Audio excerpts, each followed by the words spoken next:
Capítulo 9, exercício 38. Dois patinadores de gelo com massa de 50 kg e 75 kg encontram-se no centro de um ringue de patinação circular com 60 metros de diâmetro. Os patinadores empurram um ao outro e deslizam em sentidos opostos ao longo do ringue. Se o mais pesado deles alcança a borda em 20 segundos, quanto tempo leva para que o outro alcance a borda também? Bem, esse é o problema que a gente pode resolver a princípio de duas formas. A primeira, a gente faz o seguinte: nós temos um patinador mais magrinho e o patinador mais gordo, né? O de 50 quilos e o de 75 quilos. Eles estão no ringue de patinação e um vai empurrar o outro. A ideia é que empurra, saem com determinada velocidade, o mais magrinho vai sair mais rápido e o mais gordo vai sair mais lento. Basicamente porque quando um empurra o outro, um exerce força sobre o outro, certo? E por ação e reação, a força que um exerce tem a mesma intensidade do que o outro exerce, né? Então, se eles têm a mesma intensidade e um deles tem mais massa do que o outro, certo? A aceleração dele vai ser menor. A aceleração vai ser menor, significa que a variação da velocidade dele durante o processo de empurrar vai ser menor. Então ele sai mais lento. Então o mais gordo sai mais lento e o mais magro sai mais rápido. A ideia é que, enquanto eles estão se empurrando, se eu considerar os dois patinadores como uma coisa só, a força de interação entre eles, a soma das forças sobre esse sistema todo, que é o sistema dos patinadores, é igual a zero. Eu não tenho outra força externa atuando no sentido do movimento. Se eu não tenho outra força externa atuando no sentido do movimento, então a soma das forças total é igual a zero. No sentido perpendicular, as forças também, a soma das forças também é zero. Isso é, você tem a força-peso dos dois corpos e você tem a força que o chão exerce sobre eles. Então a soma das forças no sentido perpendicular é zero, né? No sentido vertical é zero. E a única força que há no sistema é a força que um empurra o outro. Então você tem a soma das forças também é zero. Isso significa que a soma das forças sobre todo o sistema é zero. Bom, isso faz com que se a soma da força é igual a zero, a soma da taxa de variação da quantidade de movimento, força é taxa de variação da quantidade de movimento, é igual a zero. Isso é a soma da variação da quantidade de movimento total do sistema é igual a zero. Olha, se a taxa de variação é igual a zero, a variação da quantidade de movimento é igual a zero. Bem, dessa forma, como o patinador 1 sai com uma quantidade de movimento P1 e o patinador 2 com uma quantidade de movimento P2, a soma da quantidade de movimento depois do processo de empurrar é menos a soma da quantidade de movimento antes de empurrar é igual a zero. Isso é, a quantidade de movimento total depois que empurrar é igual à quantidade de movimento total antes de empurrar. A soma das forças igual a zero faz com que não varie a quantidade de movimento total do sistema. A quantidade de movimento total depois do processo de empurrar é igual à quantidade de movimento total antes do processo de empurrar. Mas antes de empurrar, eles estavam em repouso, eles estavam parados. Então a quantidade de movimento antes de empurrar é zero. Se a quantidade de movimento antes de empurrar é zero, então a soma da quantidade de movimento depois que empurra é zero. Isso é, a quantidade de movimento do patinador 1 mais a quantidade de movimento do patinador 2, quer dizer, a soma da quantidade de movimento depois de um empurrar o outro é igual a zero.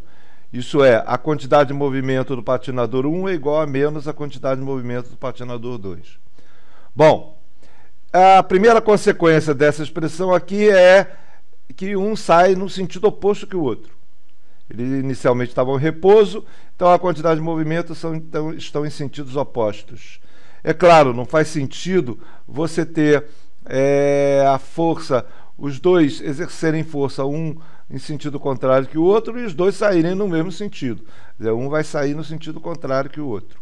Exatamente o que essa expressão coloca. Bom, se a gente coloca isso em módulo, a quantidade de movimento do patinador 1 é igual à quantidade de movimento do patinador 2. Certo? Isso é massa vezes velocidade do patinador 1 é igual a massa vezes velocidade do patinador 2. Outra forma de se enxergar esse problema é a partir da soma das forças igual a zero, como a gente já tinha colocado, já que a soma das forças dos dois patinadores é igual a zero, significa que a soma das forças sobre um sistema sempre vai causar aceleração no centro de massa. Se a soma das forças é igual a zero, significa igual a massa vezes a aceleração do centro de massa. Bom, mas a soma das forças é igual a zero. Significa então que a aceleração do centro de massa é igual a zero. Ora, mas o centro de massa, a gente tem condição de calcular a posição dele, certo? Que é a massa total vezes a posição do centro de massa igual a massa, a soma da massa vezes a posição de cada um dos corpos do sistema, que no caso é do patinador 1, né, que é o mais magrinho, e o patinador 2, que é o mais gordinho. A posição do centro de massa vai estar sempre para o lado do elemento mais pesado, certo? Porque o peso na hora de calcular o centro de massa vai influenciar na posição dele. Então ele sempre vai estar para o lado, se o corpo mais pesado, no caso o corpo 2, o corpo mais pesado vai influenciar mais na posição do centro de massa do que o corpo mais leve. Então a posição do centro de massa vai estar para o lado mais pesado. Bem, isso vai acontecer durante todo o movimento. Durante todo o movimento, o corpo mais pesado vai estar mais próximo do centro de massa. Bom, e do mesmo jeito que a gente calcula a posição do centro de massa, nós temos condição de calcular a velocidade do centro de massa.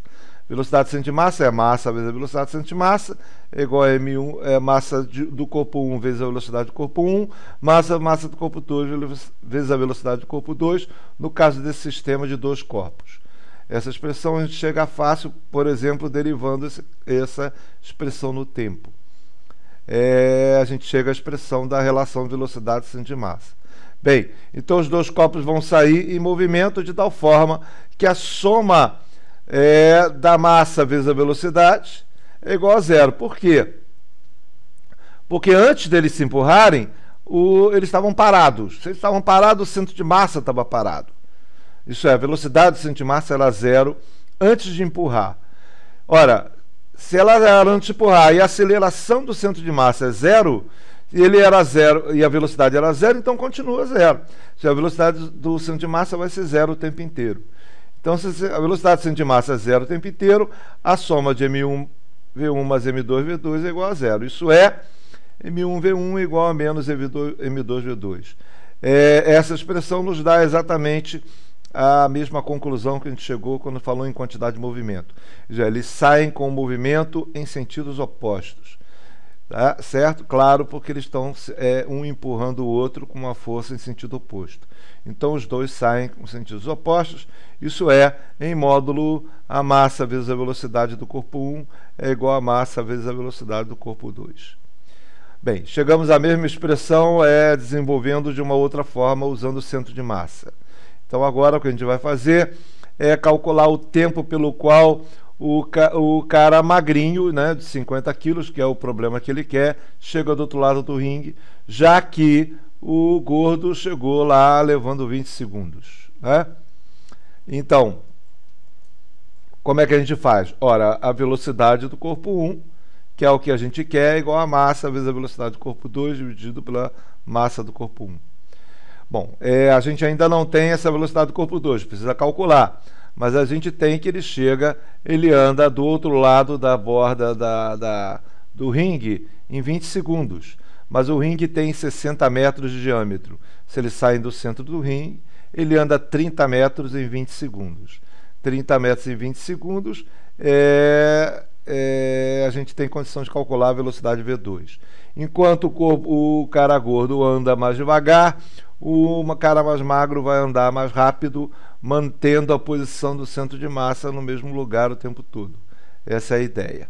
Então, como é que a gente calcula a velocidade do corpo 2? O deslocamento que ele teve pelo tempo. Quer dizer, ele andou 30 metros em 20 segundos, isso é 1,5 metros por segundo, é a velocidade do patinador mais gordo. Bom, o que a gente vai fazer agora é utilizar essa expressão para calcular a velocidade do patinador 1. A velocidade do patinador 1 vai ser 75 kg, que é a massa do 2 vezes a velocidade dele, que é 1,5, dividido pela massa do mais magro, que é 50. Consequentemente, a velocidade do mais magro é de 2,25 metros por segundo, é claro, maior do que a velocidade do mais gordo. Bom, conhecendo a velocidade do mais magro, a gente tem condição de saber quanto tempo ele vai chegar do outro lado do ringue. Isso é o tempo que ele leva, é o deslocamento pela velocidade. O deslocamento é de 30 metros, a velocidade 2,25. Então, o patinador mais magro leva 13 segundos para chegar do outro lado. Isso é, vamos lá, o patinador gordo leva 20 segundos para chegar do outro lado, o patinador magro leva 13 segundos, sai com uma velocidade maior, o mais gordo sai com uma velocidade menor, mantendo a posição do centro de massa o tempo inteiro, já que a aceleração do centro de massa é zero. Consequentemente, como eles partem do repouso, você vai ter a velocidade do centro de massa igual a zero. É isso.